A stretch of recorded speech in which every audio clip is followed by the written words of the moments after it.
After posting my history documentary, it quickly got censored and taken down and then later shadow banned. So instead of making part 2 to that video, I instead decided to shift focus entirely on a much more relevant topic, free speech and censorship. As we all know, freedom of speech is the right by law to express whatever opinions you may have and to say what you want to say. But unfortunately, that's not always true. Something that should be so simple is often complicated. Why does it have to be complicated? Why can't it be just one sentence? Anyone has the right to say anything they want to say, anywhere, anyhow, and anytime, and under any circumstances, without any risk of legal repercussions.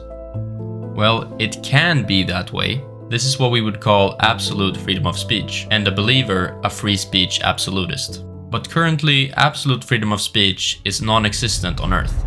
Meaning, wherever you are on Earth, if you happen to say the wrong combination of words or even a single wrong word, you will have legal repercussions like ending up in prison or jail. The United States has the strongest legal protection for freedom of speech in the world. In fact, the history of protection of freedom of speech in the United States is extremely interesting. For one reason, because it's reached the most advanced level there. It's virtually unique. It's the closest example to absolute freedom of speech, and in my opinion, the most interesting case. Also, the US is arguably the leader of the West, and its policy has a dramatic effect on the rest of the world. That is why this video will focus on the US. In 1789, the US Constitution was adopted. In 1791, so 2 years later, there was 10 changes or additions done to the original constitutional document. These 10 changes or 10 amendments is what we call and refer to as the Bill of Rights of the Constitution. In the first amendment, there was a part attributed to freedom of speech. It read, "Congress shall make no law abridging the freedom of speech." This set a clear precedence. No law could be accepted that would limit the freedom of speech. This is actually an absolutist freedom of speech stance, because by that sentence, any law that limits freedom of speech would be unconstitutional. So what happened exactly after that? Well, pretty soon laws were passed that did in fact limit freedom of speech anyways. Just to name an example, one of those laws that were passed that limited freedom of speech dealt with threats. A threat is saying words that somehow indicate that in the future you will inflict harm on another person. In the US, true threats are unprotected speech and illegal. If you say or write a threat to someone, you may end up arrested or in prison and paying fines to that person, depending on how specific it is and other circumstances. Is it right to have that limitation on the freedom of speech? If someone says to you, "I will come to your house tomorrow and murder you," technically they have only uttered words, but their speech has probably caused you harm. It probably ruined your day and your night of sleep. And if the threat was directed to you, without any reason at all, wouldn't you want that person to suffer some kind of negative consequences for treating you like that? Is that speech acceptable? Most people's answer is no. Not only should it be socially tolerated, but it should also be illegal. So there we have the first legal limitation of freedom of speech, which already dismisses the notion of free speech absolutism being viable at all. Think of free speech like a tool, like fire. Fire can be used for a lot of good things, like, I don't know, hanging out with friends around a bonfire or cooking, but it can also be used for a lot of bad things, like arson and forest fires. And just like fire, speech can be used for a lot of objectively good things, like political debate and education, but it can also be used for a lot of bad things, like objectively bad, like threats to the innocent or harassment to the innocent. By ruling that relatively objective and obvious bad uses of speech, like true threats, would not be protected and illegal under the First Amendment, the US Supreme Court opened up the First Amendment to debate. Legally speaking, it went from black and white into a gray area. To use an analogy, let's say that white is that all speech is protected, so essentially free speech absolutism. Black is that no speech is protected, and gray is that only some speech is protected. In 1789, when the Constitution was introduced, technically we were in all white, with free speech absolutism, where all forms of speech would be protected. Quote, "Congress shall make no law abridging the freedom of speech." Then, step by step, law by law, we have actually broken the Constitution by passing laws again and again that limit free speech, just like the true threat laws. So we have taken steps away from white towards black, and we now find ourselves in that gray area where only some forms of speech is protected. Understandably then, considering the grey area where we're at today, there's a lot of debate. The left generally wants to keep walking towards black, with more limitations and less protections for speech. Some want to walk back towards white, with more protections and less limitations on speech, and most want to remain where we are currently. To answer the left, should we then put more limitations on speech and decrease the protections? Let's assess what we currently have on our plate before we see if we should add more. True threat loss is not the only limitation on free speech, to put it mildly. We have already taken many steps towards black into that grey area. Here are a few other examples of the current limitations on free speech. Incitement to imminent lawless action, defamation, libel and slander, perjury, lying under oath, blackmail and extortion, harassment and stalking, public disturbance, threats to national security, espionage, terrorism, treason, fraud, lying to gain money or benefits, bribery, offering money for influence or favor, obstruction of justice, interfering with law enforcement or legal cases, terroristic threats, witness intimidation, contempt of court, disrupting a courtroom or defying a judge's order, criminal conspiracy, planning a crime with others through speech, solicitation to commit a crime, violating a court gag order, threatening a public official, publishing personal information, doxing, unlawful assembly, speech that incites an unlawful protest or riot, swatting, calling in a false emergency to provoke police response, disrupting a funeral or memorial service, funeral protest laws, encouraging suicide, speech that pushes someone to end their life, obstructing a police investigation, lying to law enforcement, obscenity, extreme pornographic or violent speech. So again, 1. Should we really have these limitations? 2. Should we have even more? Or 3. Are we good where we are at right now? Personally, I would answer 3, and if that was not an option, I would go for 1. Definitely not 2. I think it's okay that we've added some limitations on the free speech part of the First Amendment by passing unconstitutional laws that limit objective and obvious bad uses of speech. The reason I say that is because I think that when the Founding Fathers wrote the Constitution, they specifically wrote, Congress shall make no law abridging the freedom of speech, as opposed to, Congress shall make no law abridging speech. My point is that there is a difference between speech and freedom of speech. So I think the Founding Fathers chose the term freedom of speech deliberately over just speech because it refers to a subcategory of speech and a specific right, not just a word in the literal sense. If the First Amendment had said just speech, it would have been much broader and it would have made it much harder for courts in general to make any limitation at all, and that would have led to a radically different legal landscape. So while all limitations on freedom of speech are technically unconstitutional, a little bit depending on how one interprets the words freedom of speech, I think that all the limitations are basically okay as long as we respect the original connotation and historical context of the words. So what did they mean by freedom of speech? After assessing everything, if I had to answer in one sentence, I would say that the Founding Fathers meant that the definition of free speech was to publicly be able to express an unpopular minority viewpoint without any legal repercussions. But let's look quickly at the historical context around the constitutional times of 1789 to get a better insight. Then you can see for yourself if my previous summary of their position was accurate. The Founding Fathers had seen how monarchies and authoritarian regimes, specifically the British, would use censorship to maintain control over their populations. As Elon says, there's a reason for the First Amendment.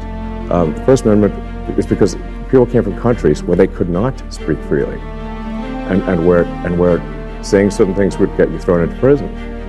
And they were like, well, we don't want that here. Why is freedom of speech the First Amendment? It's because people came from countries where if you spoke freely, you would be imprisoned or killed. That was why they were like, you know what, we should make sure that we got that one.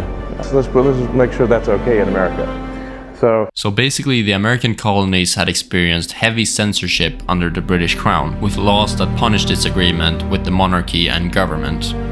After starting anew and creating their own country, the Founding Fathers cleverly envisioned that something similar could happen again. In order to prevent history from repeating itself, with the US government becoming tyrannical too this time around, they designed a system that no matter what would always allow US citizens to openly criticize public officials and the government. And maybe they were wiser than they thought at the time. Here, just from 2024, is John Kerry from the Biden administration saying that the First Amendment stands as a major roadblock to them. Now, disinformation, our First Amendment stands as a major block to the ability to be able to just, hammer it out of existence.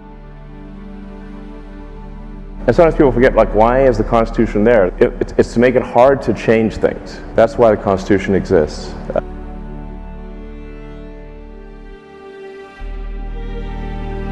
The reason for this petition in support of the Constitution is because the Constitution really is under attack.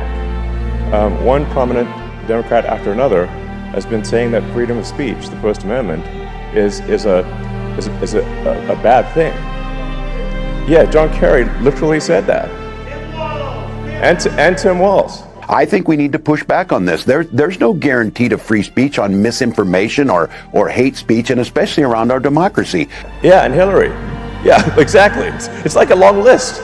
The platforms, whether it's Facebook or Twitter X or Instagram or TikTok, whatever they are, if they don't moderate and monitor the content, we lose total control. Another relevant example is California trying to block deepfakes because of the election, which was also not allowed because of the First Amendment. The idea around the constitutional times around the end of the 18th century was to prevent government censorship and thereby foster a society where diverse opinions could coexist and challenge one another. The purpose was not only to prevent tyranny, but a second as important purpose for acquiring and securing free speech was that truth emerges out of the competition of ideas. Closely related to that was the conviction that the answer to bad ideas was to prove their flaws and expose them with better ideas, not to silence them. Carl Sagan said the following: "The cure for a fallacious argument is a better argument, not the suppression of ideas." And Joe Rogan says that the only solution to bad speech is better speech. We've always known that.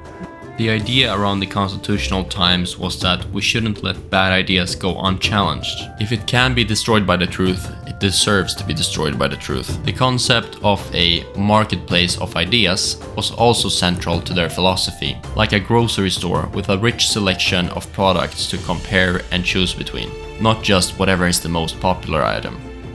A third important part of the background is that the founding fathers were more or less all religious, or at least from religious times, and so they believed that freedom of speech was not something given by the government, but a God-given or natural right. Thomas Jefferson, in the Declaration of Independence, referred to these rights as endowed by their creator. This is why the phrasing of the First Amendment is so important. The First Amendment is not stated as a permission given by the government, but rather a freedom from government interfering with their speech. It's a whole other way of thinking about it. As the philosopher and angel investor Naval says, the most important right is the right to be left alone. And that was also the sentiment at the times. If you understand this history and background as to why the free speech part of the First Amendment was installed in the first place, then you also better understand what the founding fathers meant with the term and the three words, freedom of speech. You understand better what speech it includes and protects without getting lost in the semantics and the wordplay, and that's because you've understood the underlying philosophy. And thereby you also understand when the First Amendment has been limited to the point when it's no longer able to fulfill its function. As mentioned, I think the whole essence can be summarized into one simple question. Can you publicly express an unpopular minority viewpoint without legal repercussions? Yes or no? It's not clear that the answer is always going to be yes to that. In a lot of places, which we'll go into later, like Germany, you can't do that anymore. And so actually in a lot of parts of the world, you can't really say, most parts of the world, you can't really say what you want to say without some bad consequences. And by the way, in many parts of the world, including parts of the world that people might think are relatively similar to the United States, the speech laws are draconian. If the answer is no, and you can't any longer do that, then you know for a fact that an unconstitutional limitation on the First Amendment has been implemented somewhere upstream at some point, and that something has gone terribly wrong. The engine has stopped running. That's why this question is the acid test. It's effective because it's a simple yes or no question, so it takes out all the legal complexity around the limitations themselves that we went through earlier with true threats and others.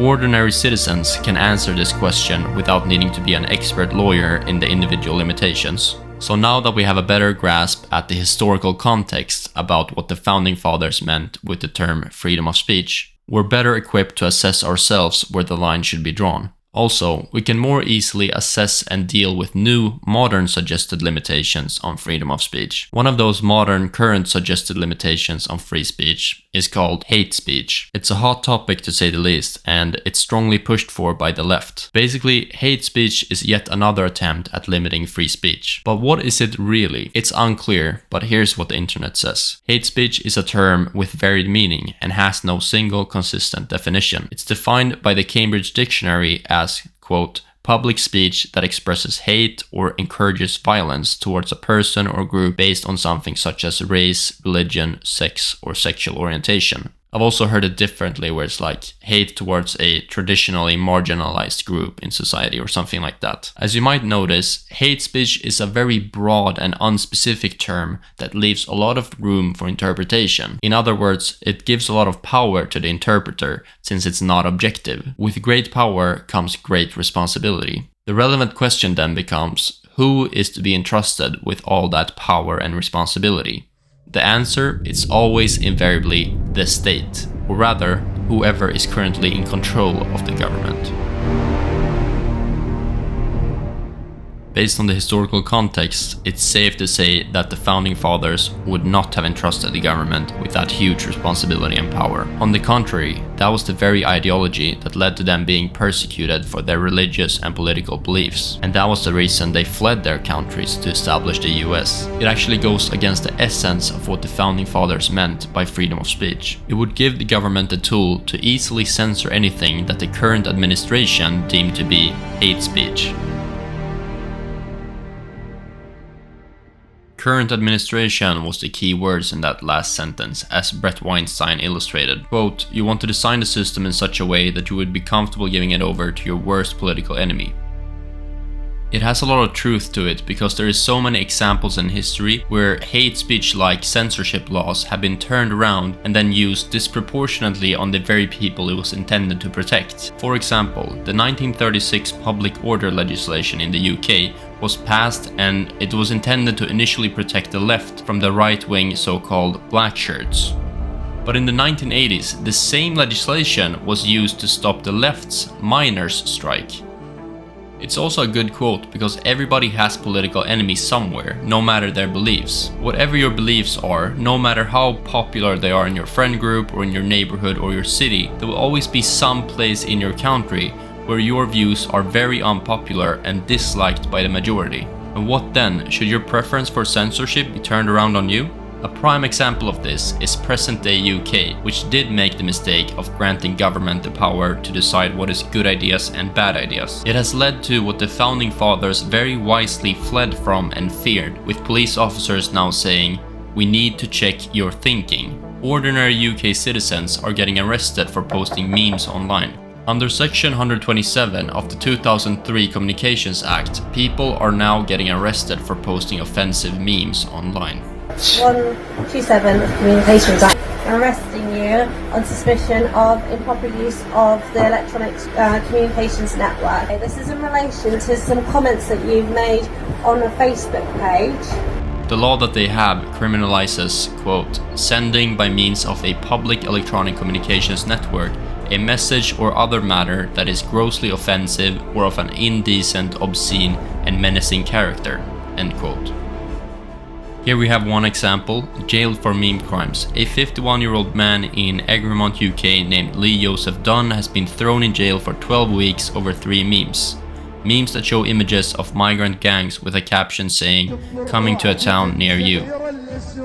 The next horrifying incident from the UK involves a 51-year-old army veteran by the name Darren Brady.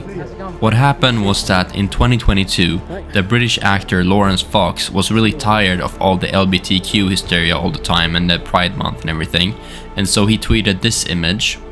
And then after that, Mr. Brady was arrested for retweeting this. So it wasn't even his own tweet, it was just a retweet. After retweeting that, the police reached out to Brady saying that he needed to attend a re-education course and also pay £80 for it. He refused to pay this, and then they came to his house knocking on his doors and then forced themselves in and arrested him. We will watch both of the clips here. Escalated it to this level because I don't understand.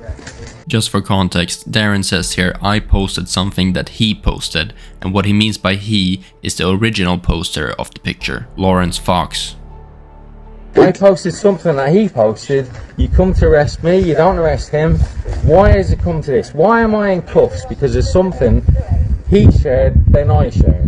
Because someone has been caused, obviously, anxiety based upon your social media page. But not his. Why you've been arrested. You have a choice to arrest you in order to ask you. Arrest? Well, arrest me. What crime? Serious crime. What is my crime?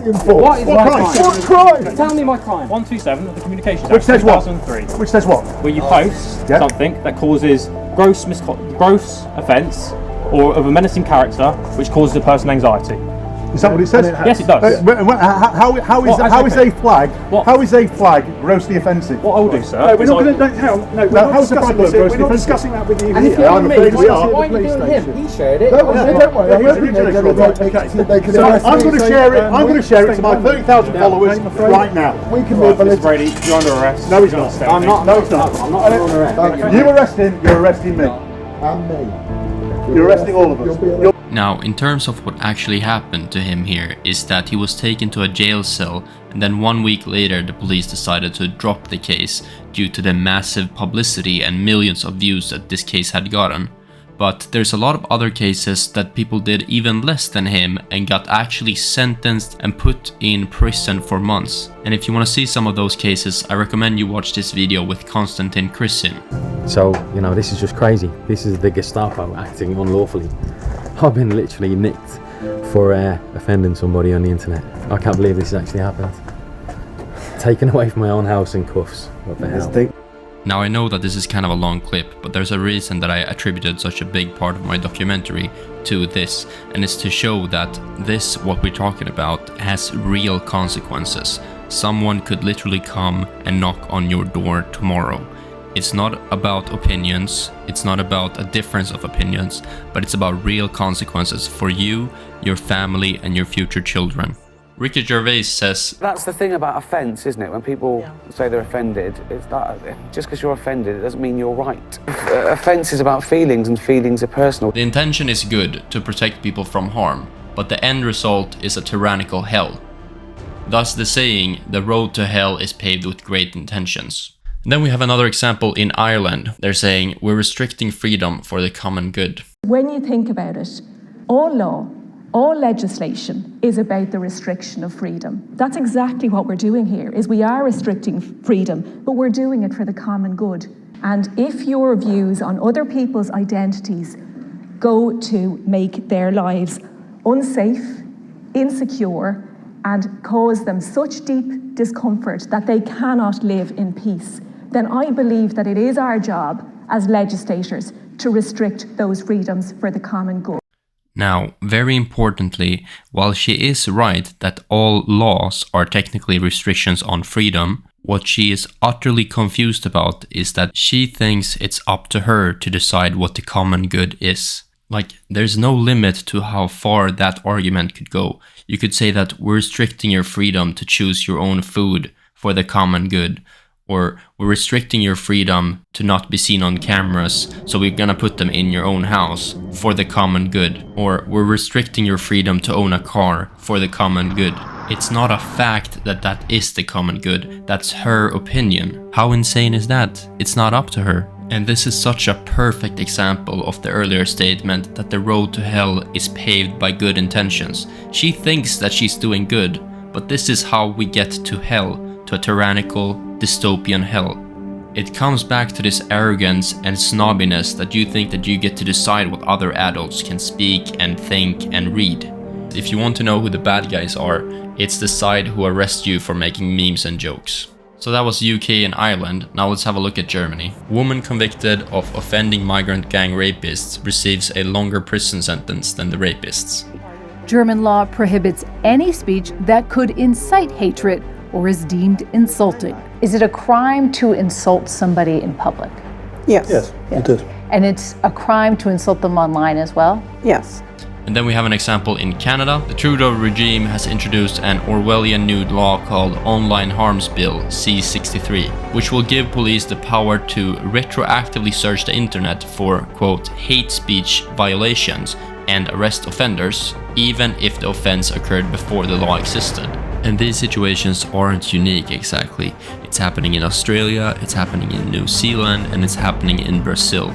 Frankly speaking, it's unfortunately too many examples to even cover in this documentary. Okay, but let's sharpen the hate speech argument and give it another try. The Steelman argument for hate speech is if you can be specific, objective, and not too broad. If we all could agree that certain opinions are objectively unacceptable, why can't we just go ahead and ban that? Such as, for example, approval of genocide, which is now accepted within the First Amendment. If we would have asked the Founding Fathers, why can't we make approval of genocide-like opinions illegal and unprotected speech, what would they then have answered? They would have invariably said, and did in fact say, that free speech is an inalienable right for everyone, even for those with insane, morally undefendable ideas, like approval of genocide, or approval of totalitarianism, which would go against the very foundation of free speech itself. In other words, according to them, free speech is for everyone, not just for those with morally justifiable ideas. James Madison, the father of the Constitution, said, "The people shall not be deprived or abridged of the right to speak, to write, or to publish their sentiments,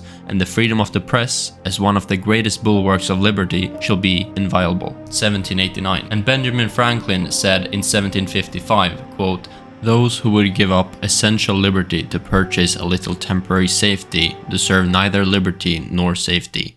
For people that feel strong empathy, the answer of the Founding Fathers that free speech is for everyone, even for those with morally unjustifiable ideas, can be an emotionally difficult sentence to handle. And indeed, that is also visible in the 2017 polls that show that about 30 to 40% of the US population think that hate speech should be illegal and unprotected speech. But the Founding Fathers were of course not gods, so let's assess their reasoning instead of taking their rules as a divine verdict. Their philosophy and position can be summarized into 5 main arguments for allowing approval of genocide-like hate speech in the First Amendment. The first being that you can never kill a bad idea permanently, and censoring speech only gives bad ideas more power, because it signals that you can't defeat ideas by logic and thereby need to hide it, like a parent not wanting to talk about the origins of Santa Claus. And thus, your best bet is an educated and free public that will reject the bad ideas willingly. I don't think the way to deal with neo-fascist groups is to try to shut them up forcefully. You should try to win the argument. Because truth welcomes inquiry, and truth prevails in the free exchange of ideas. Naval jokingly tweets, "There is no cheating, and no, you're not allowed to check." Just like Keir Starmer in the UK.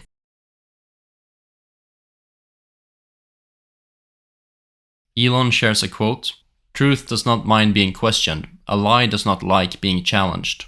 The second argument is that, yes, a negative aspect and a cost of free speech is that bad people will say bad things, but that the alternative is worse and more costly. If the government is given the power and responsibility to decide that a specific opinion is bad and unacceptable, what stops whoever is in power to pass laws that make yet another currently bad opinion illegal, and another, and so on? The principle that all political opinions are allowed to be discussed would be diluted. So to just quickly explain, essentially what we mean when we say that the principle is getting diluted is that when you start differentiating that some opinions are okay and good and that others are bad, you're taking on a too difficult task for anybody to handle. The idea is to not enter the gray zone, but rather stick to the black and white. That way it becomes very clear and apparent to actually be able to notice when someone has broken the original rule that you set out to follow. A good example to explain this could be like if you've decided to not have any sugary drinks whatsoever in your house.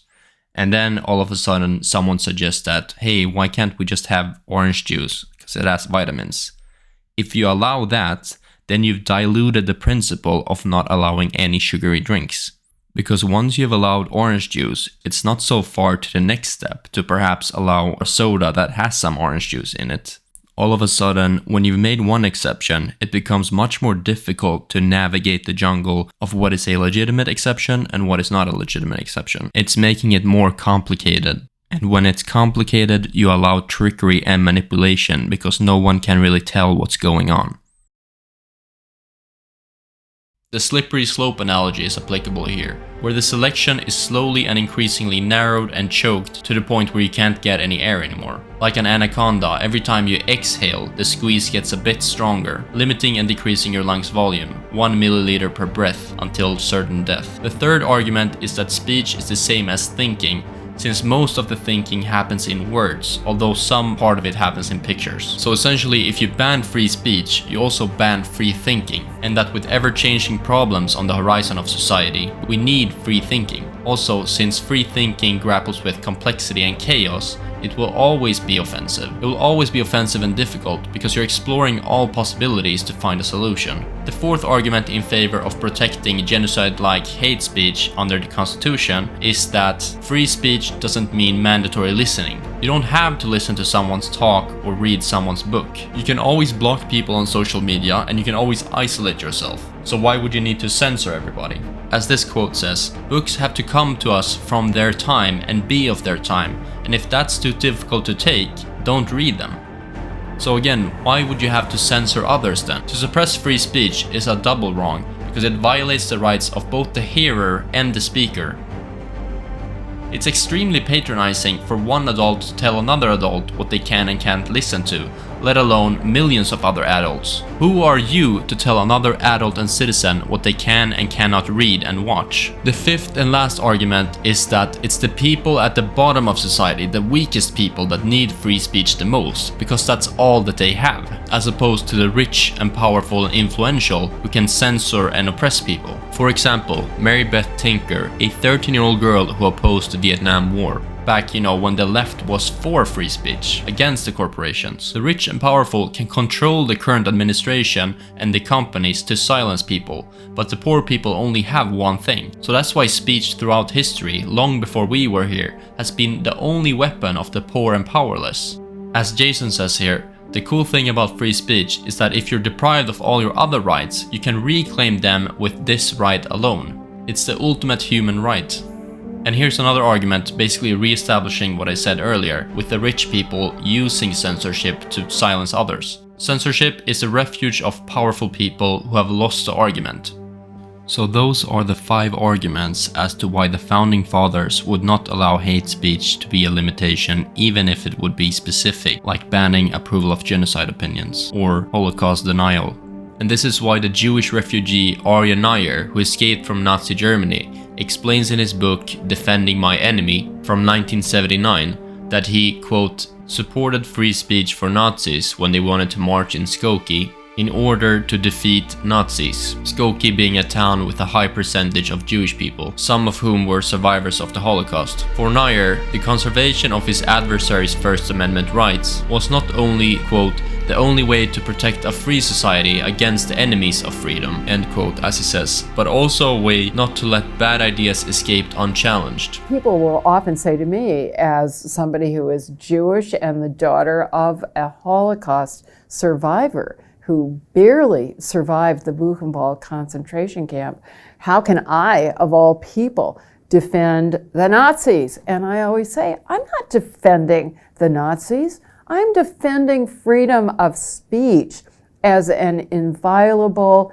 indivisible principle that is only going to remain strong if we continue to respect that bedrock viewpoint neutrality principle, denying government the power to suppress an idea merely because in one community that idea is deemed to be unpopular or hateful or hated. Because I know that in many communities in this country, ideas that I cherish as a civil libertarian, as a human rights champion, those ideas are seen as dangerous and are subject to censorship. So I'm not defending the Nazis. I'm defending a principle that is especially important for those of us who want to have the freedom to raise our voices to protest the Nazis and everything they stand for. And what about an insult to the dead, say Holocaust denial? I mean, the worst form of insult to the dead that I can think of is to adopt the principles of their murderers.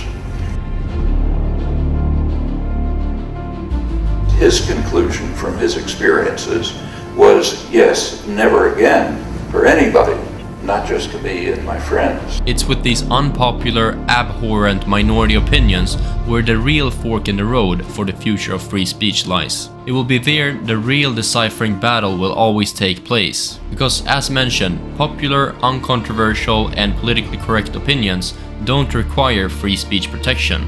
Thus, logically, if free speech is ever demolished, it will not be a publicly popular opinion that the state bans, because it's already protected by the masses. It would be political suicide for a politician to go after that opinion. The state will go after a disgusting, controversial minority opinion that few citizens, if any, are willing to fight for, like Holocaust denial or approval of genocide. Free speech believers have a duty to be clear. We're not defending the opinion itself, but rather the right to say that opinion. As Noam Chomsky said when he was accused. With regard to my defense of the utterly offensive, the people who express utterly offensive views, I haven't the slightest doubt that every commissar says, you're defending that person's views. No, I'm not. I'm defending his right to express them.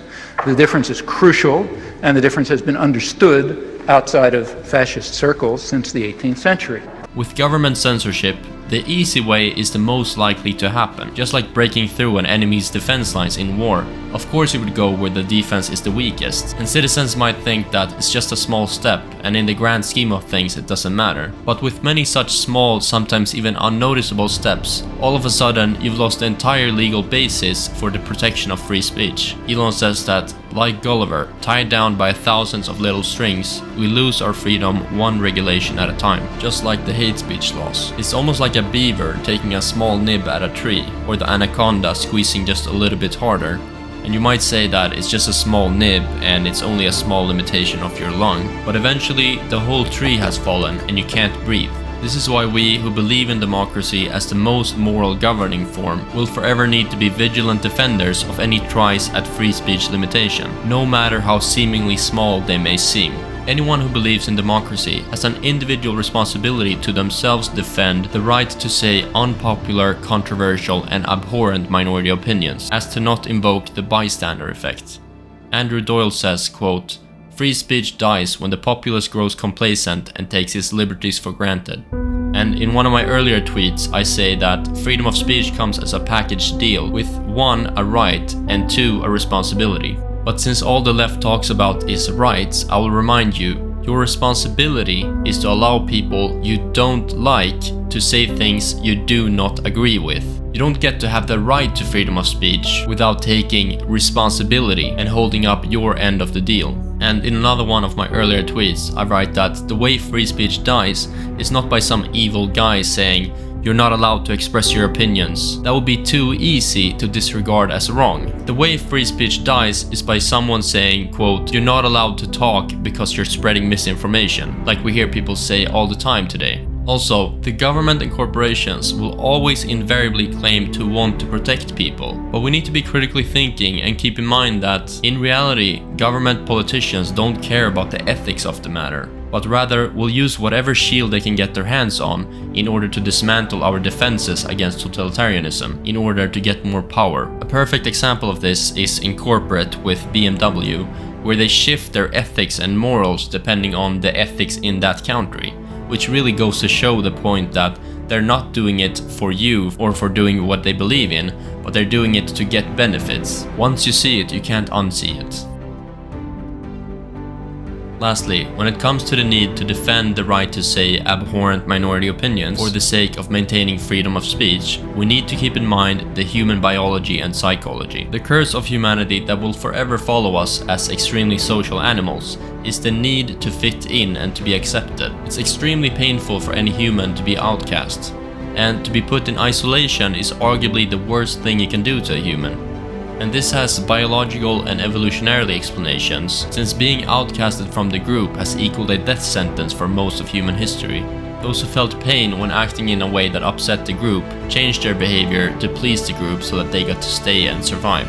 No wonder then that today we have prevalent phenomena such as political correctness and the Overton window. The phenomena is so powerful that people are even willing to suppress themselves what they know to be true just to fit into the group and be socially rewarded. This is demonstrated in Solomon Asch's conformity experiment. The experiment basically used hired actors to answer incorrectly to a question, and then only for the last person in the group to answer, being the real test subject. They did this to study how a person answers based on group peer pressure. In order to test this, they displayed 3 lines and asked which length of the line corresponds to the one shown. The results showed that 37% of people are willing to lie and say that an obviously shorter line is longer, in order to attain social reward and avoid social punishment. They also found that around 70% of people are willing to lie at least once. There is also another variation of Asch's conformity experiment done in Russia, where they get people to say that a black ball is white. That's how powerful this is. Augustine said that right is right even if no one is doing it, wrong is wrong even if everyone is doing it. And then we have a quote from Elon. He says, "I find it remarkable that socio-political views, even among very smart humans, are almost always a function of tribal belongingness rather than reason." So one interesting hypothesis closely related to this evolutionary background goes like this. Quote, "People who can't defend themselves physically parse information through a consensus filter as a safety mechanism. They literally don't ask, is this true? They ask, will others be okay with me thinking this is true?